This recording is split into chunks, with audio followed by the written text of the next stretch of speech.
Jon Bonné is a transplant to California. Originally from the East Coast, he came to San Francisco in 2006 to be the wine editor of the San Francisco Chronicle. Before that, in New York, he was the lifestyle editor and wine columnist for MSNBC.com. And prior to that, he lived in Seattle for 6 years, where he was also the wine columnist for Seattle Magazine. When Jon arrived to the Bay Area, he came with some skepticism about California wine culture, having learned about the delights of European wines from his father.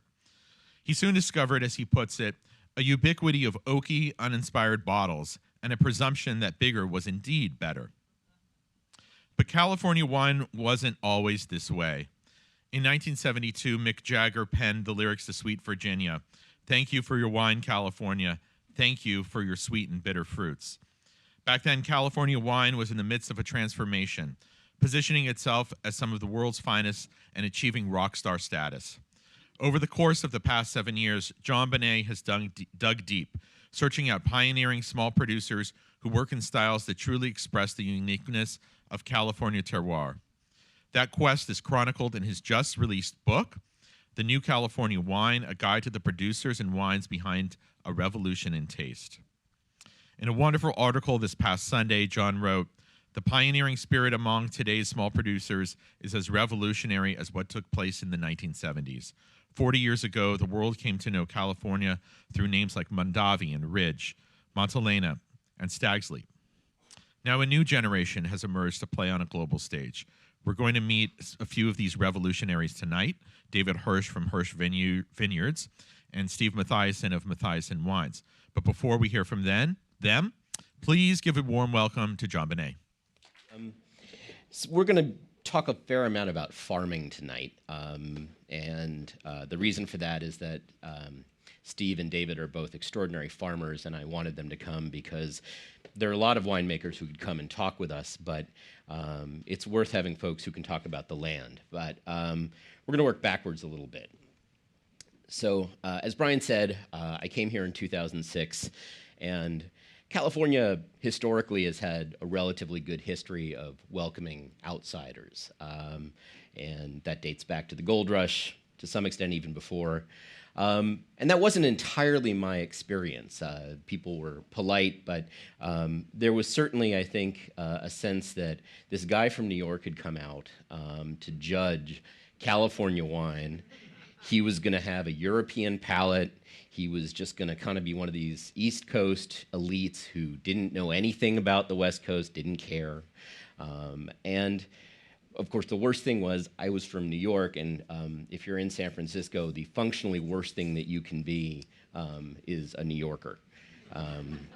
So I think what some of the things that people didn't know was, it's true, I had grown up in New York. I had sort of been reared on, to some extent, European wines, but my father, who was trained as a chef and ran a food business, loved wine. He always had it on the table, and that included a lot of wine from California. The Mondavi label was already kind of a familiar sight to me, and when I was just a kid, in 1985, we took a trip to California. I was honestly kind of more interested in the Apple factory in Cupertino, back when they made things in Cupertino, because I was a very young stockholder.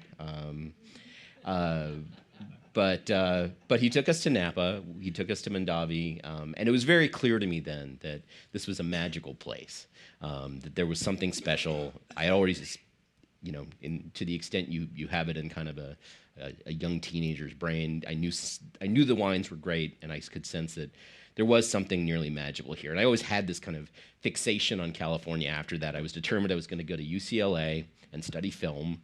I would sit on my bedroom floor and plot out on a map exactly how I was going to drive out here. None of that ever came to pass. I stayed in New York, went to college, and would take another 20 years before I would finally make my way here. So when I got here, I had this sense of what California had represented. And I also had a sense, because I'd been writing about wine for a number of years by then, that the way that things were kind of in the mid-2000s were radically different than how they had been a generation before. I knew that there was a time when and this is sort of the 70s, people wanted to chase the promise of the possible. There were no rules. You knew that California had once made jug wines. You knew that there were a few kind of crazy dreamers, the Gustav Niebaums of the world with Inglenook, who had decided to throw a ton of money at proving that California was a place for wine. But Prohibition did what it did, and there was a long period before people were willing to really kind of take what was a revolutionary stance at the time, and this was, as Brian said, the Robert Mondavis, the Warren Winiarskis, and so on, who believed that there was a potential out here to show the world that we could do things as well as anyone else. And I kind of knew that right off the bat, because the first thing I did when I got out here was I had to show up and basically choose our winemaker of the year within a couple weeks, which is an interesting task when you're still looking for an apartment. And it was pretty quick that I got to Paul Draper at Ridge Vineyards. And if you know Paul at all, he's been sort of sitting on his mountaintop at Montebello for 50-odd years now, making really one of the great timeless Cabernet-based wines anywhere in the world, and certainly to me kind of the iconic American wine, which is Ridge Montebello, and then Ridge Geyserville, Lytton Springs, all the other many things that Ridge does. And he does it with this belief that these are wines of place, these are wines that are uniquely American, and they should be embraced. And of course, having done that, he found himself firmly against a more modern wine establishment that kind of moved on, didn't entirely forget Ridge, but just kind of put it in the corner of these old guys who were just recalcitrant and didn't want to embrace where California could go. So of course, I went right out and I chose Paul and put him on the front of the food section, or actually the wine section back then. So obviously, it was clear to me it was going to be a tough couple years. The following year, I chose Josh Jensen from Calera, and Josh, same thing, had spent some time apprenticing in Burgundy and come back in this sort of obsessive 2-year hunt for limestone anywhere in California that he could plant Pinot Noir because he loved it.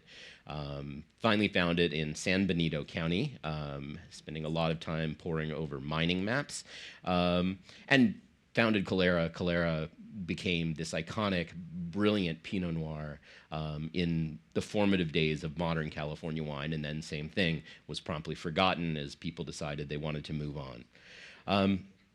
So back then, this was 2007, I knew that there were some signs of hope. There were some potentially great stories to tell out there, and I was going to try and find them.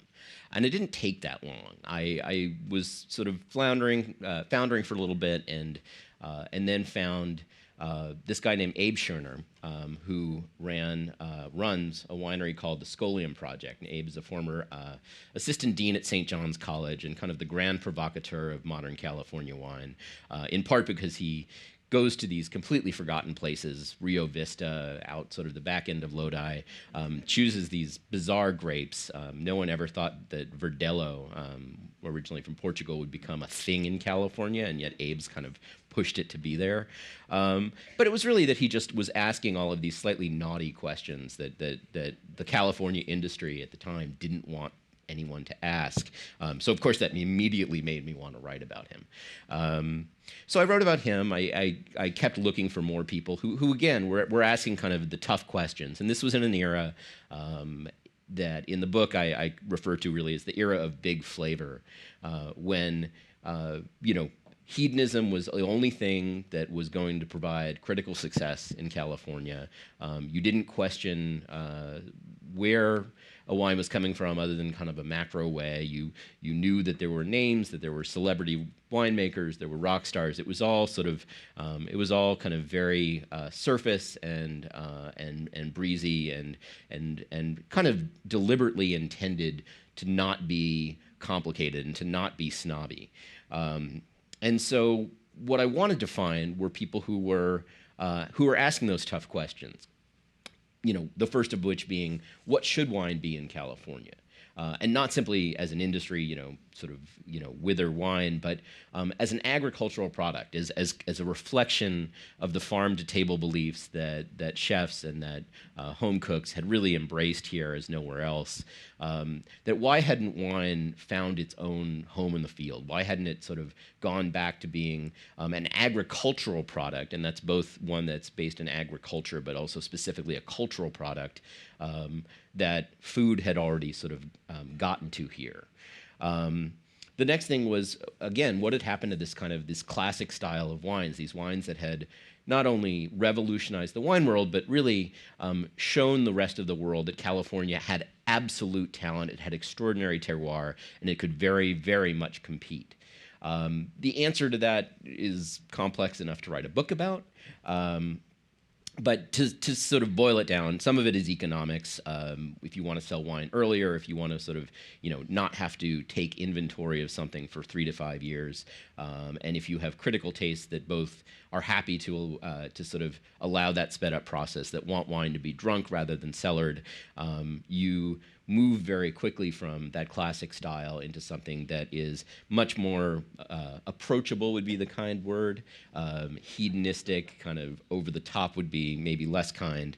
And the third question really was, where were the great sites here? That it's not that there weren't some extraordinary places. It's not that Napa Valley wasn't really this nearly magical place to grow wine, but people had come to assume that because it had really great marketing, and they had promptly forgotten about any possibility that, say, Lodi or the Sierra foothills or the Santa Cruz Mountains had really something extraordinary to contribute to the conversation, that this was the triumph of the wine business over wine itself.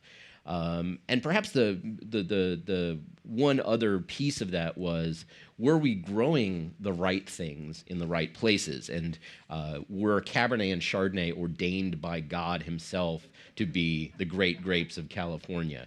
And this was something that as I eventually kind of kept scratching at it, I realized there were mostly economic reasons, but almost kind of sort of faint cultural reasons why those two rose up. Cabernet had a longer history. There was obviously a great affinity for Bordeaux that dated back to the early days of the industry. Chardonnay was sort of the white wine that people gravitated to, but it became really interesting to me that even in the mid-'60s, there were less than 200 acres of Chardonnay in California, and there are now 100,000. So clearly, this was not something that was just innately beautiful and wonderful in California. This was a market force at work.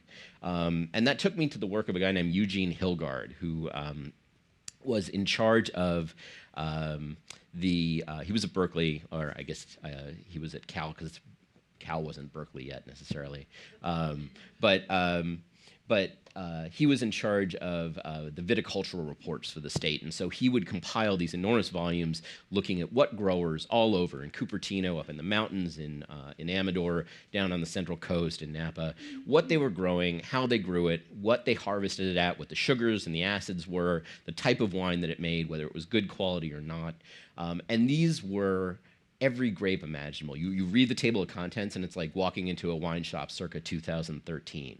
There's Gruner Veltliner, there's Roter Veltliner, there's Trousseau Noir, there's Rotgipfler, there's Barbera and Freja and Nebbiolo, and everything from Portugal and nearly everything from Spain, and varieties that have long since vanished so far as the ampelography has figured out what they really were.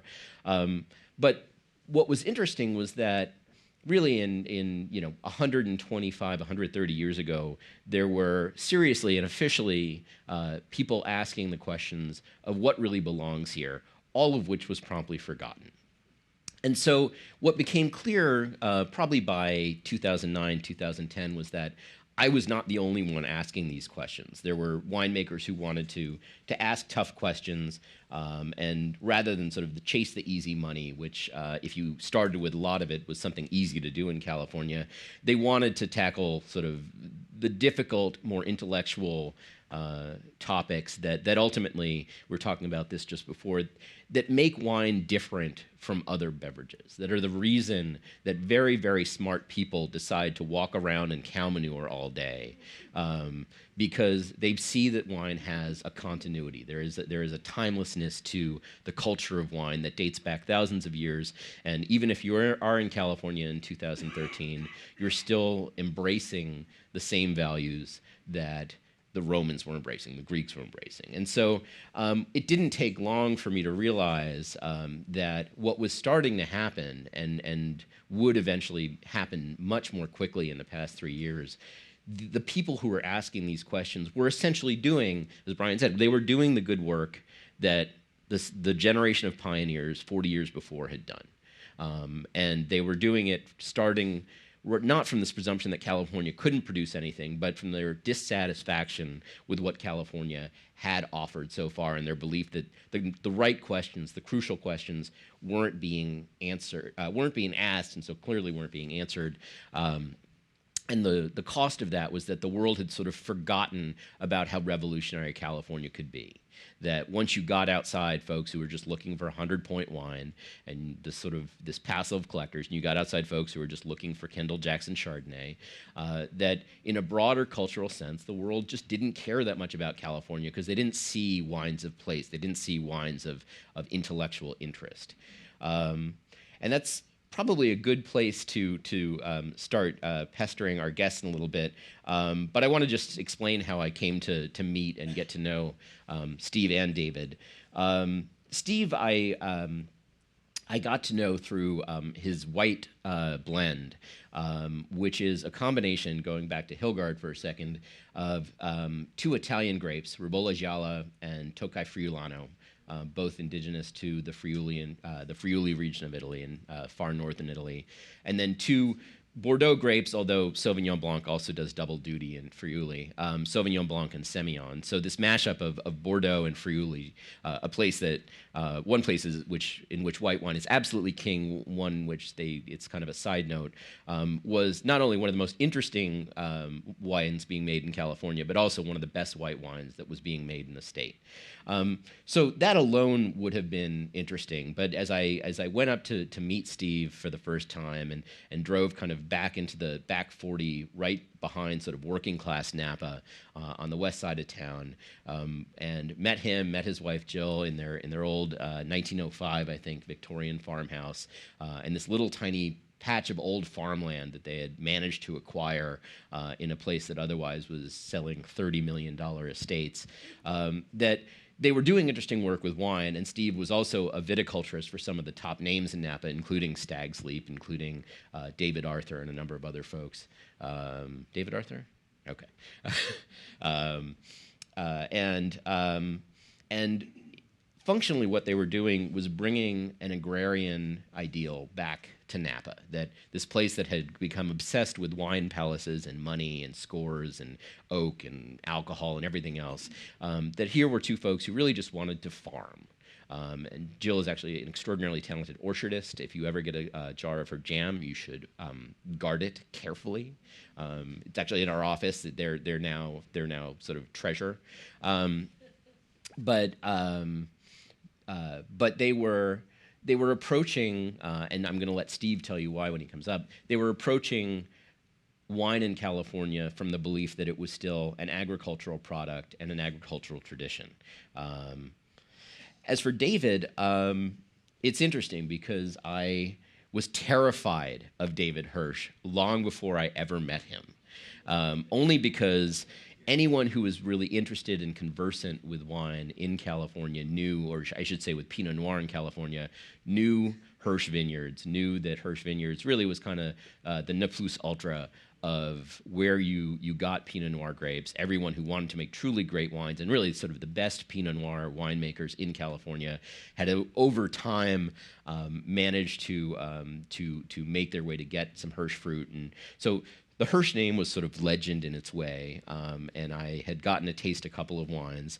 And then I was at a tasting, and I met this guy, this kind of, laid-back, mellow guy in a sort of farmer's hat, just pouring his wine, chilling out, doing his thing, and eventually realized that was David, and I had built this ridiculous thing up in my mind that was probably the symptom of California's obsession with largesse getting in my way.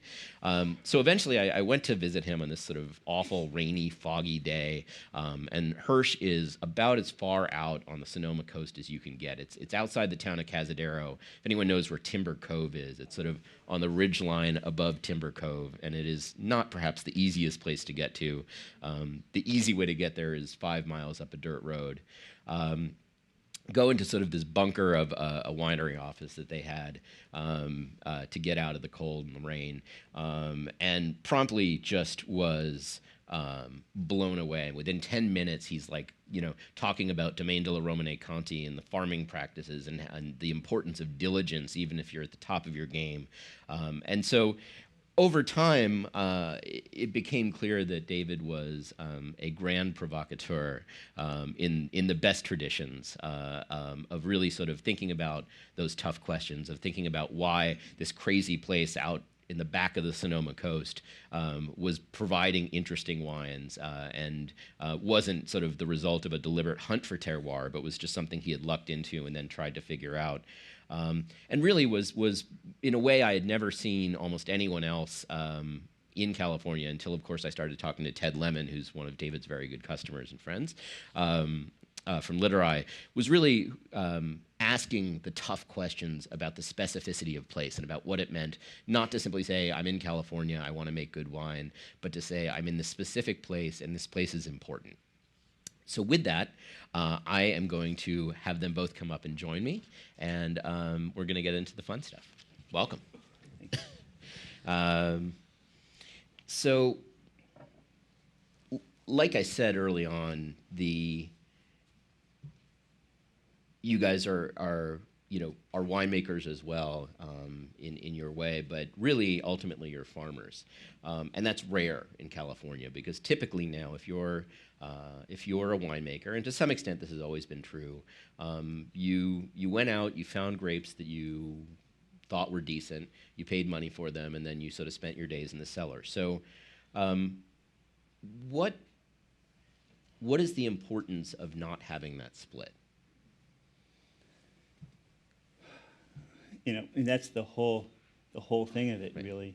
And actually, maybe I'm sort of getting ahead. Do you guys want to just quickly introduce yourselves rather than the man of mystery who I've now made David out to be? My name is Lulu, and I'm here to, well, basically I'm David Hirsch, and settled out in the Sonoma coast in the 70s, and it was a decimated piece of the rainforest, redwood and fir that had been clear cut and over pastured with sheep since the Civil War. So it was like I call it Appalachia West.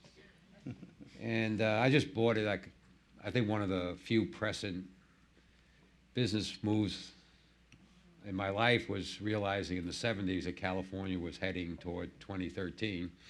And thought buying a 1,000-acre ranch and putting a fence around it was the best defense. So that's why I wound up there. And there was no electricity, no house, and no desire. I was a big wine drinker, but knew nothing about growing grapes and had no desire to get into that. And like I said, you land on this planet and amazing things happen to you. Yeah. Steve? I'm Steve. That's my wife, Jill, right there. And you can't really talk about Matthiasson wines without talking about both of us. I wanted to farm my entire life. My parents were both anthropology professors, and so not a farming background, but every summer, without fail, we would really do a pilgrimage back to my grandfather's farm in North Dakota, and it was, there was this really cherished time I spent with my dad, and it was really, from before I can remember, every single summer we'd go there, and I just loved it. I loved being there. I loved the tractors. I loved the smell of it. I loved barns, everything, the sky, the concept of farming, the annual cycle of it, the problem solving, the jack of all trades aspect of it. It was just incredibly appealing, and so it took a while to figure out how to make that happen. And garden and such. And at UC Davis in grad school in horticulture, studying international ag development, and I go do an internship for it with a consulting company down in Merced and Modesto that worked on vineyards. And it was lucky enough because it could have been cotton. I didn't care. I just wanted to get out. But I got lucky it was vineyards because I was already into wine. I wasn't into I didn't really have the financial resources or the background for any kind of fine wine. It was my concept of wine was sort of the Jack Kerouac, like jug, loaf of bread, go on a hike, and up into the finest soils of Sonoma. That was wine. Wine has always carried. Wine is special. You have all of the things, but wine creates a moment in time. It really does. And so I went back. So I realized this is A, this is great. B, I met Jill, who is the program I was interning with for this consulting company was a sustainable agriculture project. It was 20 years ago now, and she was running it. She was working with the Community Alliance with Family Farmers at the time, and then see that Davis had this great viticulture program. So I was like, perfect. I'm going to start taking all these classes, and that was the beginning of its 20-year. I ended up staying with a consulting company and consulting sort of a trade within ag, which is another thing I figured out was if you don't, I remember one of my professors / mentors at Davis would say, well, there's 3 ways to get into farming: marry it, inherit it, or win the lottery. And so not do either of those things working out, I realized you could have a career in agriculture helping people with sustainability by being the guy that knows how to use beneficial insects or compost or cover crops and that sort of thing. And so I got out of school, hung my shingle up, and ended up working on that. And but it was an interesting time in the wine business, starting in the early '90s, because what John was talking about in this sort of change of wine taste in the wine market and the idea of the critics and the influence, that all happened during that time. And so witnessing it from the vineyard perspective, we saw our grapes going longer and longer and longer until they were picked. We saw it changing from the farmer deciding that it was ready and delivering it to the winery to the winemaker deciding it was ready. And so it was pretty traumatic, this evolution for the grower's perspective, because they were losing control over the harvest of their crop. And really the whole vision for what the crop could and would be. There's a very big difference between so wine, when you make wine stylistically, a lot of times it reflects your personality, it reflects your tastes, obviously. And if you're out in the hot dust all day, you are going to gravitate towards a more refreshing beverage than if you're in a cold cellar all day. And it's really as simple as that. And so, if you're on the portico of your villa all day. Yeah, nice. You're freezing in your polar fleece down in the cave all day, and you want something nice and warming.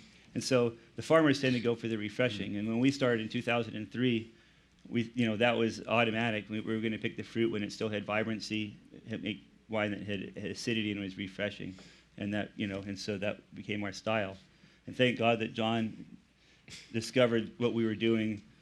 We started in 2003. Your story in 2009 was about the first press that we got, and there was a stretch in there where going, wow, I guess we like this wine, but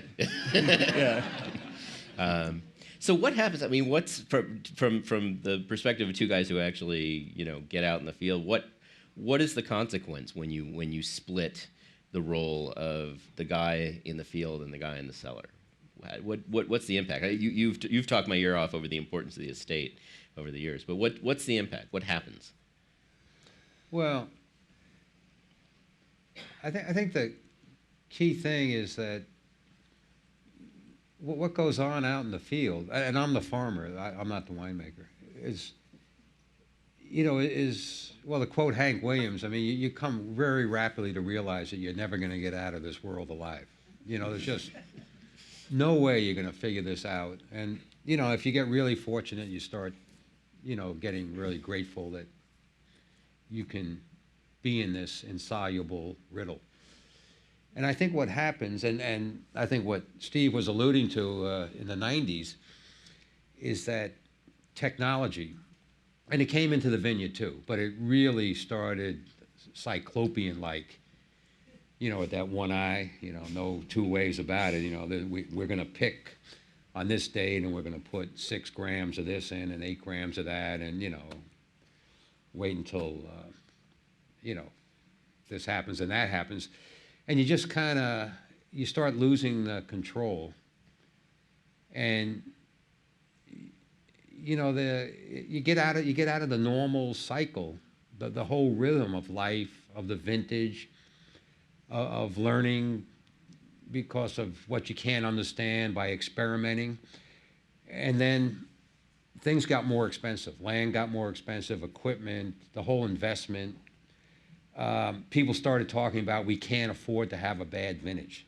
I mean, that's totally absurd. How can we're not in control of that to begin with, so more manipulation takes place. So you see what I'm getting at? You get more and more distance, and maybe the best example is I planted the first vineyard in 1980, and really for 10 years it was just a hobby. Like I said, I didn't go up there for that. And anecdotally, I think I told you this. The reason I'm farming is that at the age of 40, I was talking to an old aunt. This is 5 years after I planted this little 3-acre vineyard, and she happened to mention that our family had been in grapes and wine in Romania, where my grandfather came from. I was 40 years old. I'd never heard that. I grew up in New York, and we didn't even grow Another New York geraniums. And that was it. I mean, I kind of had these weird middle-age yearnings about becoming a farmer, which I dismissed as total absurdity. Like have another drink. And so that's how I got into it. So in 1990, I took it on full time, moved up there, and I'm sorry, I lost my train of thought. So maybe I better stop right now. What was All right, so I want to stick with that for a second. So Yeah. I mentioned this before. So January 9th, 1994. Oh, that's right. Yeah. You got this kind of these. You got the three kings come to visit, so to speak. So Yeah. what happened? Okay. So anyway, as I said, I started planting all these acres and knew nothing. I mean, I really, which was a blessing in hindsight, I realized. Because I didn't get involved in any of this emerging viticultural technology and consultants and all this, just blind. But the word kind of slowly started getting around that there was something happening on the extreme coast. My good neighbor, I live on Bohan Dillon Road. This is the 5 miles of dirt road.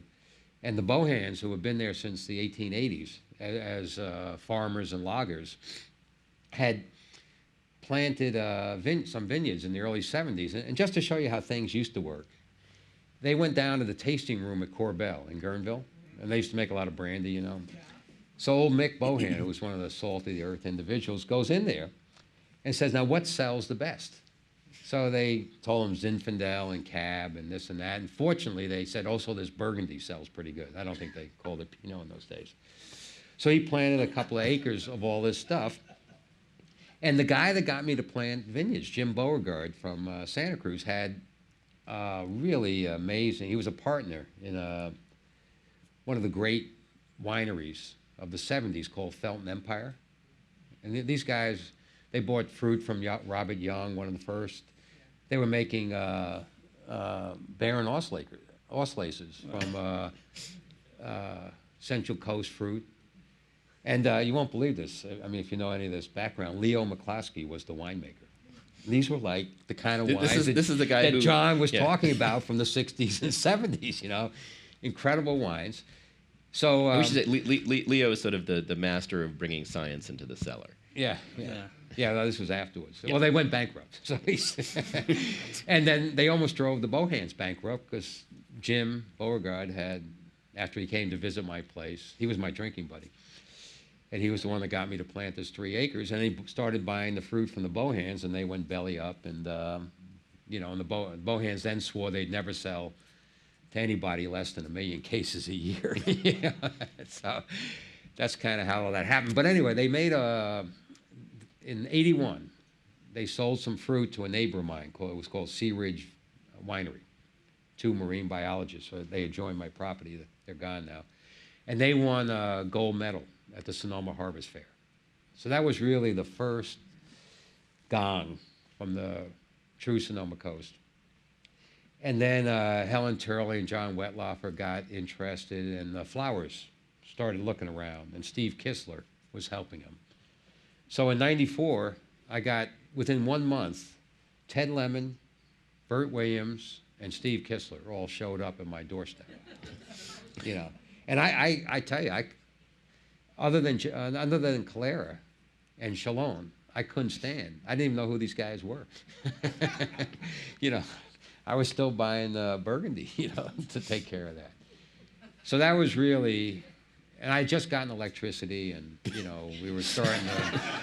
You used to have to go through 5 cattle gates to get to our house, and so that was really the beginning of it. And I would say, in terms of Steve's comments, and as an echo of John's book, that at that time in Sonoma County, the evolution in the vineyards was being pulled by the growers, by the producers.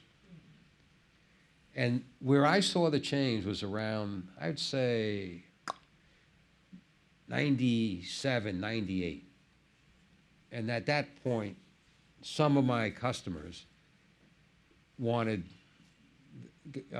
extremely high level of green harvesting, decropping, and wanted to let it hang, to what we thought was excessive sugar, and others didn't. And I think at that point the wave turned, and then the evolution went back to the farmer. But and of course there were all these issues as Steve described, because we were starting to lose our power.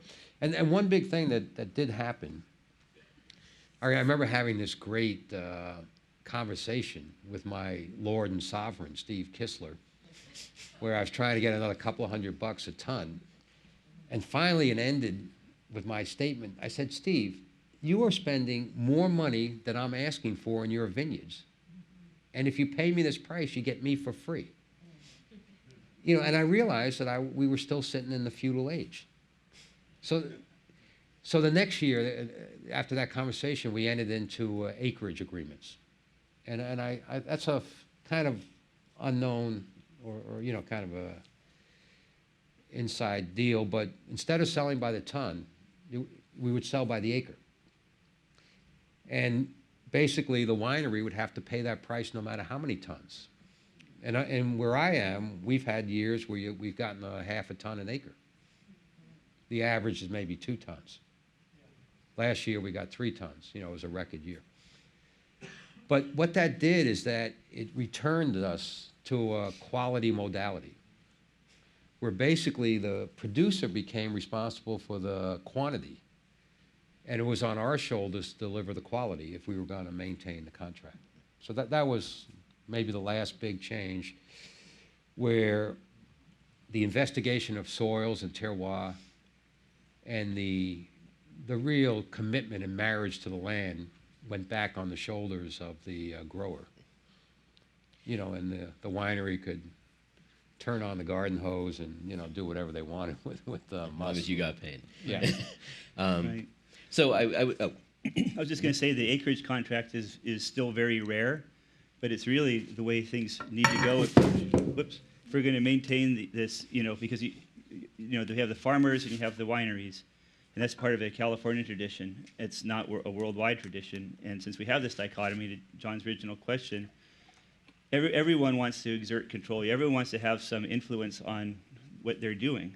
And so, if it's a mentality. If you're purchasing grapes, you're going to want to put some, your stamp, your creativity onto that wine. If you have control of the vineyard, if you're either farming it yourself or a proxy at least is to have an acreage contract so you can call the shots to a certain degree, then you're less likely to feel you're getting it out of your system at that end by doing a good job of the vineyard. You don't need to put a stamp on it with the wine, and you can let the wine be more transparent. And I think that's a big thing with an estate wine is that you don't need to have your stamp everywhere, and so you can and the vineyard tends to be much more consuming in terms of the scope of the work, and the wine is really just finishing it up. So I really think that then you get into a mode where you're saying, okay, I don't need to do anything to the wine. I've already done all my work, and I just need to not screw it up and get it into the bottle, and then you get more transparent wines. So what happens as a farmer when the dude from the cellar drives up in his BMW, and suddenly they know the ripenesses they want. They want you to push fruit really beyond the point where reasonably it seems like it should be. I mean, what do you do? What do you do as a farmer when you're even with an acreage contract? You're being asked to grow something that is there for sort of flavor and then the manipulation of flavor, but is going to frankly be kind of a pain to deal with as an actual piece of fruit on the vine. Well, I think Steve used the magic word is transparency. I mean, when we decided to build our winery in 2002, it was clear to us that this was only being done in order to have the grapes transformed into wine as the last step of cultivation. You know, we wanted to, and of course that gave us the best gift we've gotten from the winery was immediate feedback. You know, I was severely criticized for putting it at the end of this 5-mile dirt road.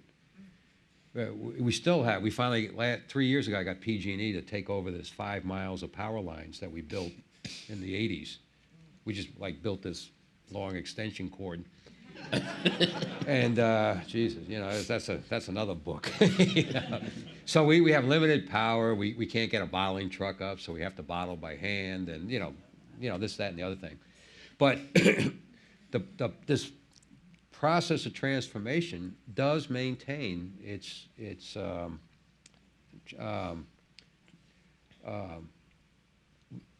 forgot the word already. Jesus. Transparency. Yeah, transparency. Thank you. You know, I think that's the most important thing because wine is alive. You know, and I think that's why it's maintained its position at the center of our lives. Why it's been a sacred instrument, you know, thing, and it really responds back to you. You know, having three test tubes meet in three tubes meet in a tank. You know, and losing all that transparency, so it's just a generic product. It's not really wine. I mean, it might taste pretty good, but it doesn't have that mystery. It doesn't have that vibration that, you know, when you're growing the vines, you can see the response. I mean, if you have gardens, I mean, you can really tell, or a house plant, a plant that knows it's being nurtured and taken care of, as opposed to a plant that along the freeway that a truck comes by every, you know, couple of months and sprays something on it. And I think it's the same for the wine. So I think that's the big deal. You know, this guy that drives up and he's got his book and, you know, and probably doesn't want to pick because the winery's tanks are full. There's really, I don't know, there's really no hope. I mean, yeah. So much for the book. You know, I mean, well, you know, what's his name? Moyex, Chellistoff and Moyex figured out when they were building Dominus. Yeah, they went back and tasted Napa wines into the 20s, and I remember reading the article, and they said around the 60s, you stopped tasting the place and you started tasting the style of the winemaker, and that's exactly the transparency of nature. Of reality starts to be exchanged for the transparency of the personality, the technology. Yeah, so going to Napa for a second, as well as back to Hilgard. So you were in Napa, you were working for a lot of clients who were growing a lot of Cabernet, and you decide you want to work with Ribolla Gialla and Tokai Friulano, and then at your house you plant Refosco. And you know, if you're gonna go all in. So right. what was appealing? Was it the interest in freshness? Was it just, you know, trying to find something different than your day job? No, it was no master plan on that, but really as a horticulturalist, as someone who enjoys growing plants, you know, if you like, let's say you're a orchid grower or an orchid collector or a rosarian. You know, a lot of the pleasure is let's see what this orchid does. Let's see what that. Let's see. You know, it's, you know, you don't. If you're really into roses, you don't stop with one rose variety. It becomes almost a sickness. You have to have more roses, and with the varieties with us, I mean, and you know that's such an incredible joy, and you know to sort of to try a new variety, but with grapes, the flower that you observe is the wine. And you know, and that's why it's also imperative to go through and carry it all the way through, because you know, if you really love it and you're growing grapes, if someone else is making the wine, you never get to experience the flower. That's the culmination. It really is. And you know, so your question earlier about the winemaker coming and deciding as a grower, you know, rolling in, well, I don't think it's ready, I'm going to leave. It just tears you up. And I find myself counseling younger vineyard managers and winemakers now who call me. Jill will talk about like during harvest, it's a constant. You can't believe what you can't believe the flavors are gone. It's all shriveling up, and they still don't even have any idea even when they're going to pick. And it's like, just take a zen. You have to be zen about it. Detach. It's detachment. Turn on the And irrigation. it's like Al-Anon, or it's detachment. You can't control it.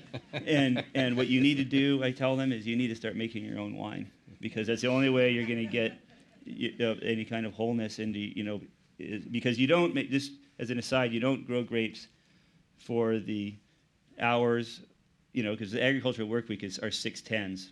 That's when it's a totally different than any other work week. You don't do it for the pay. You don't do it for the upward mobility. You do it because you love it, and so people get very emotional, and so that's what I tell them is you got to make some of your own wine, and that's how you're going to deal with it.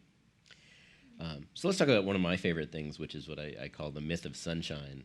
And one of the things that California always tried to differentiate itself with was that, in Northern Europe, they struggle. They have to chaptalize and add sugar and all this stuff. And what we have here is sunshine. And yet, the better part of viticulture for a long time here was doing exactly what people did in Northern Europe and copying every last piece. So, is California's terroir just so much sunshine that the wines have to be big and ripe? Or what are we not understanding in this equation?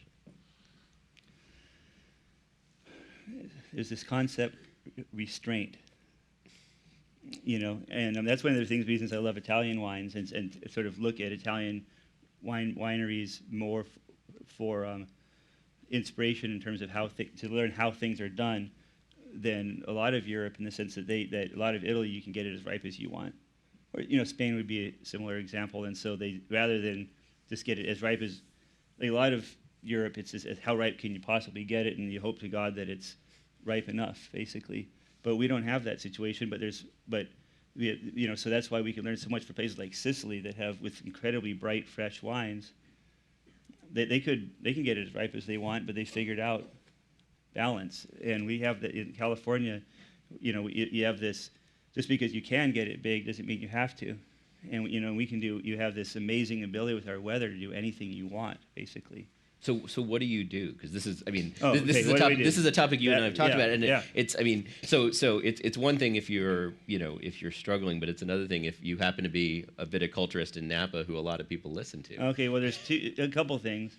One thing is that so much sort of modern viticulture in the world stage of modern viticulture is our viticulture techniques from cooler climates, and it's about how much ripeness can you get. Trellising techniques, a lot of fruit thinning, root stocks that have shorter ripening cycles.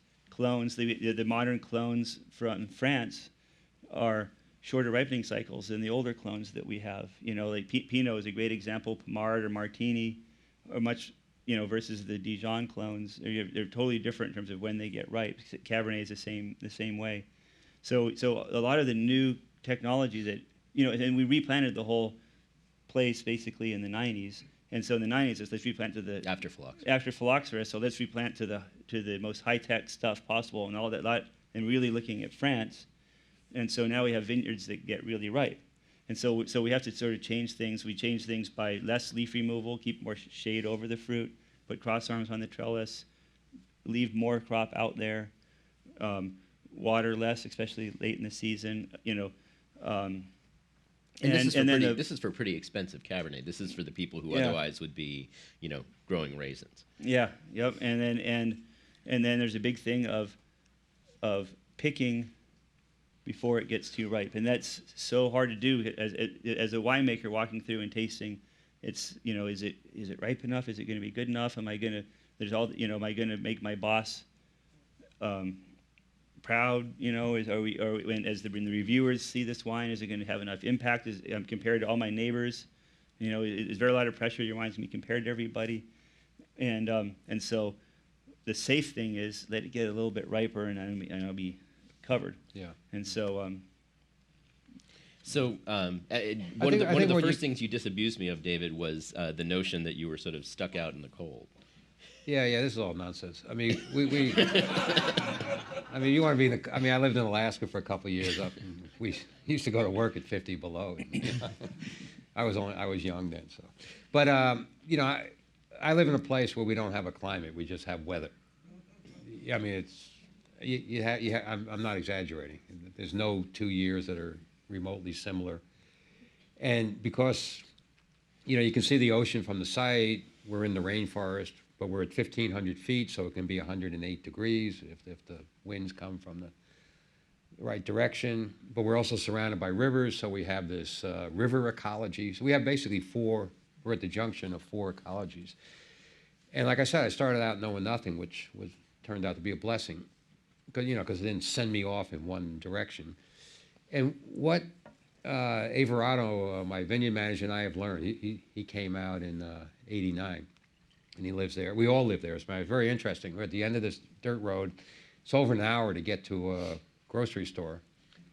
And everyone involved in the production lives there. I mean, including my daughter Jasmine when she's not traveling. She handles the marketing. But we're all there. The farm workers, the winemaker, myself, my wife, we're all wake up in the morning in the vineyard. But what Everardo and I discovered, coming from 2 totally polar cultural and experiential backgrounds, was that it was all about balance. This is what Steve was hinting at. But it's extreme where we are because, you know, in '98 it rained 150 inches, the El Nino year. That was the year that was a little wake-up call for us. The Pacific warmed up 10 degrees. You could actually go swimming at Fort Ross, you know, without freezing. I mean, how do you warm up the Pacific Ocean 10 degrees, you know? Like, tell me about that. So we introduced, you know, with the Burgundian varieties, all types of, you know, we used some of the technology Steve alluded to, but we really became, like, I call it Japanese farming. We farm each vine and each shoot, you know, based on its relationship to the site. And on top of everything else I didn't mention, we're sitting on top of the San Andreas Fault. And with all that clear cutting and overgrazing I mentioned earlier, we're farming on the subsoils of the San Andreas. So that means that you really can't find an acre of homogeneous soil. So the soils are all changing, the depth of it, the makeup, et cetera. And then there's no level land, so the aspect changes, which means the vines are receiving different, you know, sun from different directions, and you have low spots and high spots. So, you know, we're into this very, you know, one-on-one approach. And we learned it's all about balance, that this shoot can carry no bunches and this shoot can carry 3. And this stuff, this stuff, well, 1.5 tons will make $100 wine. You know, it's just total nonsense. It's like, you know, shooting the arrow onto the target and then drawing the target around the arrow. You know, it might work once and then it stops working. And that really, this whole idea of balance, I mean, balance is art. And it really leads you into an intimate relationship with the site, you know, on a very specific basis. And I really think that's, and I would add one more thing to that, kind of gets back to John's earlier point, that you forget about time. I mean, I love that Steve's, I mean, I happen to love Rafosco and Rabala Ghiaia, you know, from Italy. And I think it's just great, you know, that he and Jill are willing to take that chance, because it's a conscious or unconscious confidence that time is on our side. And that's really what balance teaches you. You know, because you're going to fall off the tightrope. But you know you got the time to get back on. And that's a whole different world than farming for scores, where you can't have a bad vintage. We don't even think about that. When I'm farming litterized blocks, remember it's all by acreage, so Ted gets the same blocks, Siduri gets the same blocks, William Sellian gets the same blocks every year. It never enters our mind that we can do a little bit less there than we do in the winery, Hirsch winery blocks. You know, it just become a way of engagement. So I think that's really kind of the differences that you were getting at in your approach, as opposed to, you know, Sure. a unilateral approach versus a more So expansive approach. which brings me back to the question of how do you bring agriculture back into it, which in your case obviously is having sort of a self-sustaining farm, and we'll get to biodynamics in a second, but also as I was saying, for you guys to go back to what Napa once was, which was a place where people farmed, Right. like produce, not money. Right. and, it's a great place to farm produce. I mean, like our peaches are phenomenal. The warm days, cool nights, and they're we've been able to find little niches. So we have some areas where the fruit for our peaches that aren't suitable for grapes, and so it works in that regard, I think. And you try to we're trying to find a farming community. It's our farming community isn't additionally like we had envisioned. Our direct neighbors tend to be larger companies that sort of move troops in and move out. But here and there you sort of seek people out. David is, I consider him a peer more so than some close neighbors. It's just probably a 3-hour drive, I would almost think. Like, Yeah. And 2 hours, and so we have to seek out to find a community of farming, and farming is so much a community. I mean, it's little things like in a frost morning, just talking, calling up friends, and how cold was it for you? When did you get up and turn the machines on? And that's part of it. Is that how you kind of fight against the tide of just this programmatic, agriculture as a means of ego? The people actually doing the work are I consider. I mean, we find ourselves, hey, we own this, quote unquote winery, although we don't actually have a winery yet. But peer wise, we definitely identify with the people doing the work. It's and so for the folks driving the tractors and and the winemakers, showing up for work every day making their wine. I mean, it's those are our peers. What I would like to see more of is some of the frustrated inner winemakers finding ways either in their place of work or on their side to exercise their particular vision. There's a lot of talented people out there that have vision, and it's really exciting to me right now what's going on with a lot of the work you've been doing, and towards sort of saying, hey, people, there's great stuff going on here in California. It's starting to it's opening up. Foucault called it the conditions of possibility. Right? You can't do something new if there's no room to do it, and so room is starting to appear, and we're starting to see all kind of interesting little wines popping up, and it's really exciting. And I think it really is the tip of the iceberg. We're going to see a lot of people realizing, wow, I don't have money, but I do have a vision, and I bet I could actually sell this wine, and doing it. And so it's pretty exciting time. There's another side to that, though. That I think it's pretty obvious. Anyone that goes to Ferry Plaza or the farmers markets, or eats at these amazing restaurants, that most of which now have a connection if they don't own a farm. So the food's very fresh. But the other side of it is, and this I was thinking about from what you said. I mean, when I bought this ranch, I mentioned that I was kind of looking for a retreat, because I had the idea, the sense that California was verging on becoming a subdivision. And this 1,000 acres we have, I have 3 kids, 2 grandkids, and like I said, I have a whole bunch of people living there, and we'd like to have more people living there, but I'm entitled by zoning to 4 houses. The zoning is 240 acres. The people who live in the Fort Ross, Cazadero area, the real people, the loggers and the equipment operators, the fishermen, the people who have been there for generations, they can't afford to live there anymore. And the only reason that we haven't become a subdivision is the roads are terrible. Because the zoning, it's made by man, it will be repealed by man. So Basically, I think the archetype of farming is probably fairly hardwired in us. So there's always going to be people Right. who are going to farm. But I think it's really a kind of consumer decision. You know, if you're going to want to have fresh food and real wine, you know what I'm saying? It's like we're connected that way. So let's take that, and then because I want to leave time for questions, let's take that to the one other thing I really wanted to get to, which is, so it's great that you can farm for sort of, you know, some of the best Pinot Noir in the New World, or really great Cabernet, or really great white Esoterica, but how do you do it affordably? How do you actually make a wine that you can put on the table on any given night for the average person in California, and give them an agricultural product and not an industrial one?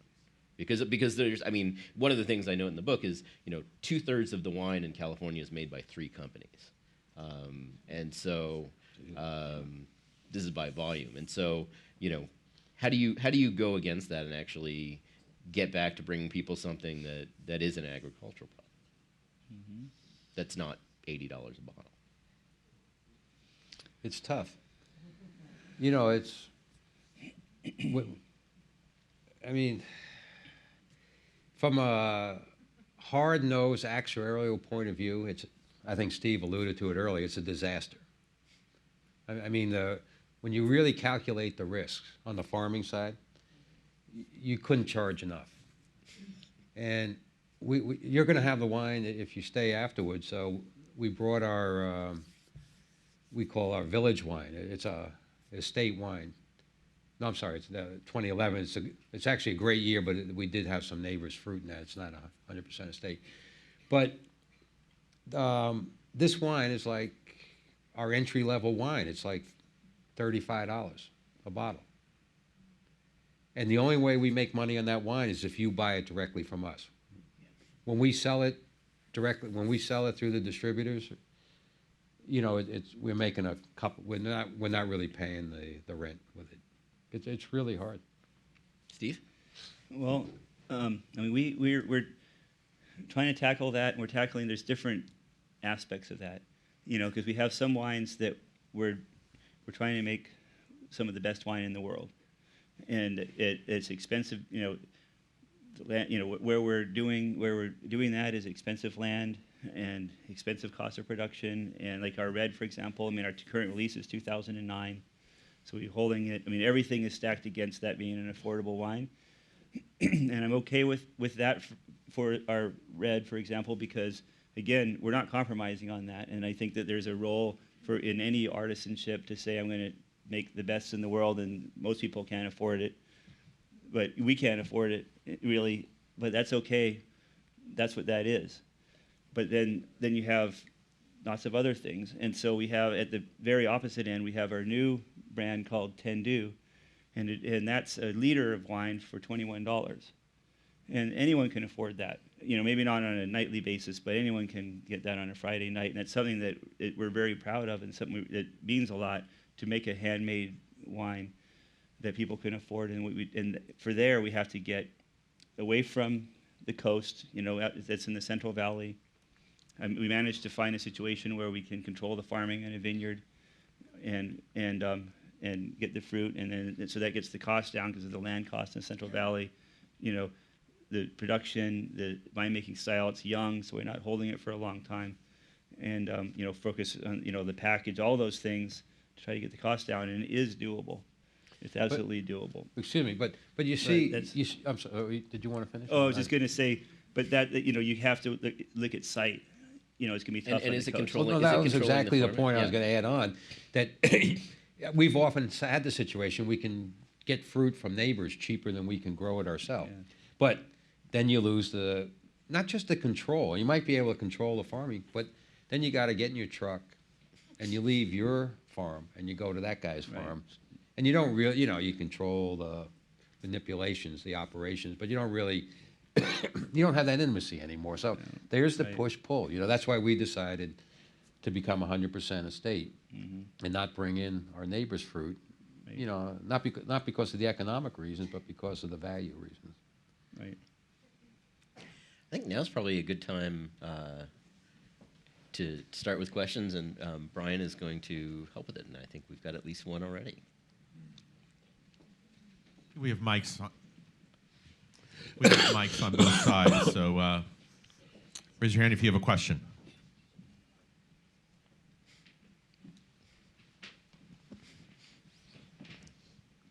Okay, the first question's on your right.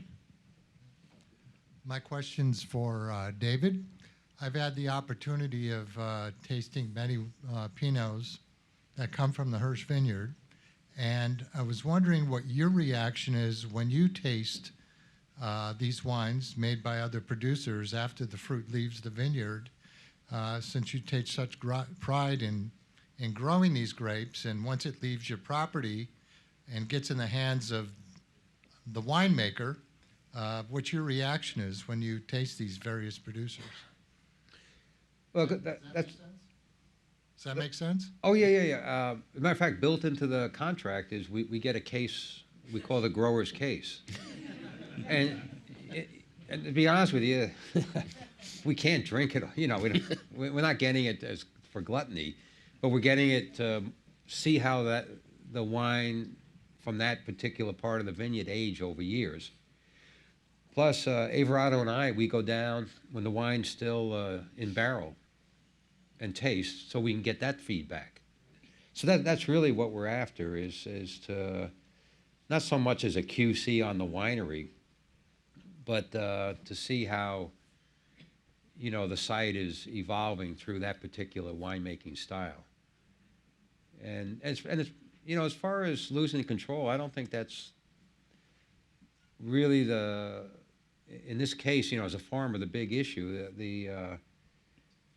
It actually is helpful to have 3 or 4 different producers making the wine, so you can, you know, kind of see what their results are like and compare them. And that's a classic Burgundian model. That's, you know, you have a parcel, Yeah. and with luck, you have 3 or 4 interpretations. Yeah, no, that's very important. Do you approve of the interpretations? Do you like them? Do you approve of their... Do you? Well, let me see. I have 8 fruit customers, and 3 of them have been with me 20 years. You know, and I owe them an awful lot in terms of helping me. Yeah, I enjoy them. I think once again, it's because the site comes through the wines. Okay. You know. Do you recognize the site? Oh yeah. Yeah. On your left. Sorry. I'll be a straight man here. Could you comment on your feelings between sustainability, organic, and biodynamic when it comes to farming practices? Super and the question. importance of either one of them or all of them in what eventually ends up in the bottle? So because this is the question I sort of didn't get to, but both of you have at least some experience with biodynamics, and I think and with organics as well. So. Well, I'll take a first stab at that one. Those are related but different concepts. I'm gonna say that sustainability is organics. It tries to address some of the aspects of sustainability. There are other aspects of sustainability that organics doesn't address, like labor management, for example, or effect on off-site water, or you know, there's a bigger thing there, but organics is focused on the use of certain synthetic chemicals, whether fertilizers or pesticides, and biodynamics. But organics is science-based, but it's also a very important line in the sand that helps consumers understand what materials were used on the food that they're buying, or the wine that they're buying. Wine's food. Biodynamics is something I'm going to say. So David may have a very different approach, but I think that organics is still science-based. It's empirical. It's these are things we're not going to do. The things that we're going to do, and biodynamics is really a belief system. It's an approach that's personal. It's a personal thing that someone chooses to entertain and to explore. And it's not, in the material sense, it's no different really than organics. It's the baseline for biodynamics is they're still using the same organic line in the sand in terms of what they will or will not use in terms of toxic materials. But then there's this added side of extra things that you will do to further your relationship with the land. And I think that so it's very different in that regard than a strict, unquote, sustainability, which is something that you can. There are a number of grower organizations that are working really hard at figuring out how to, quantify sustainability, how to reward it, how to educate growers in taking steps, and that's a really important thing, and it's kind of a different animal. So is biodynamics the analog version of sustainability? Yeah, I think that it's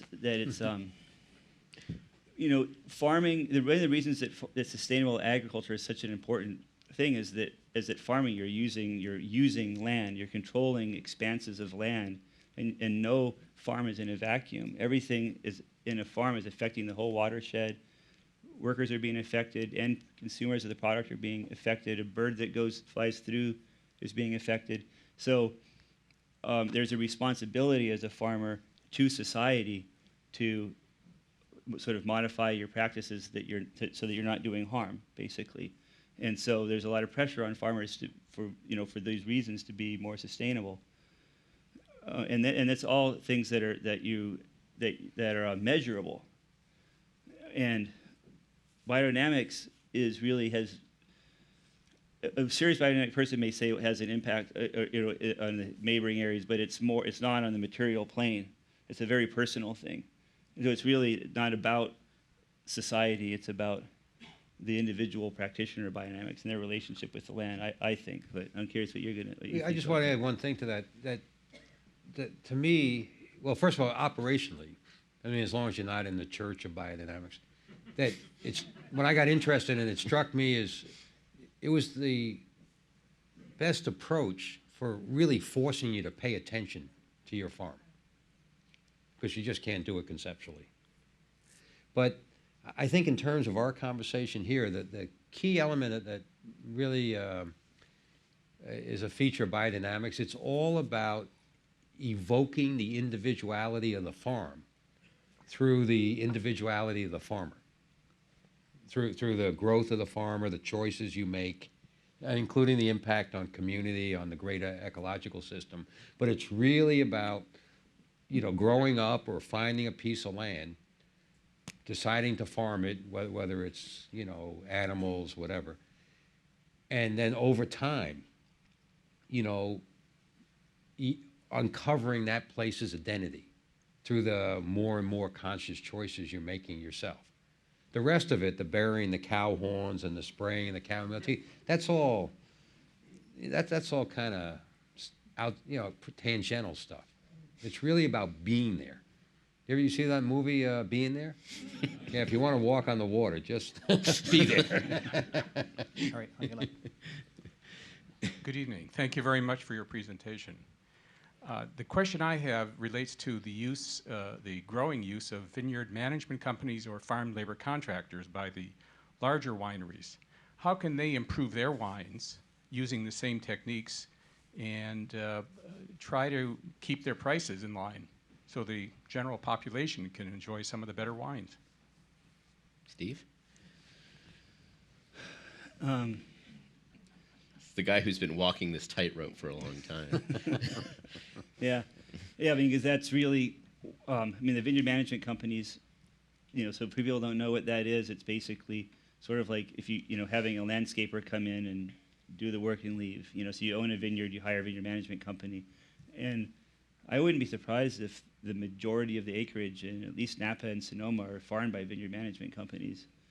The owner-operator is in Napa for sure, but Sonoma you still get a lot of owner-operators, but there are a lot of management companies in Sonoma as well.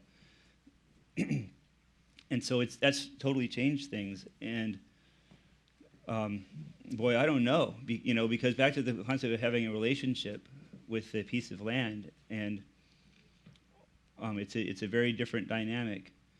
And I know that some of the very high-end wineries that I work for, like Arajo, for example, they stopped using the vineyard management company and went back to being in-house 10 or so years ago because they felt that that's what they needed to do in order to take their quality even higher. They felt there was no way they were going to achieve their goals if they didn't take it in-house, and I would agree with that. But I would love to see everybody farming their own place and get back to a Jeffersonian type of thing. I mean, that's the world I would like to live in, but I don't see it anytime soon. And the management companies, I mean, not really even sure what to say other than that's a big part of the industry. Probably the biggest answer is it's really describes two different businesses, two different products. Mm-hmm. And I'm not judging the larger, company product, but it's really completely different than what we're doing. Yeah, it's. And a lot of the management companies are friends of mine, and they have the same situation that we were in, where they wanted to farm and they didn't have a farm. Yeah. And so you can hire some people and get a couple tractors and go farm for someone that has land. And so there's not to say that there isn't a lot of passion among vineyard management companies. They're very, it's very diverse, just like anything else. But you have very passionate, committed farmers doing vineyard management, and you have just straight corporate, we don't care, and everything in between. I just want to just quickly add, because there's a chapter in the book that deals with table wine, which I think is kind of one of the thorniest issues in California. And I think that there's some, not to point fingers, but I'll point fingers. I think there's a fair amount of blame to go around for sort of the quality of the farming and the quality of the fruit that goes into a lot of table wines and a lot of industrial wines. One of the things that is worth acknowledging is that most wine writers haven't done a very good job of really asking tough questions about what sort of purported sustainability means, because every large wine company is now talking about sustainability as a sort of form of greenwashing. And the other thing is that it's been very expedient for consumers to not ask those questions as well. And even sort of very scrupulous buyers, in the sort of Whole Foods realms, it's been an awkward conversation for people to talk about the industrial nature of a lot of the farming that goes into a lot of the wines on the shelf, because people are still so price sensitive. And it's still a difficult proposition to go out and say, the reason you have a $6 wine or an $8 wine is because these less than ideal decisions were made all the way up the chain. Right. I think we have time for one more question. It's over here. Hey, thanks, guys.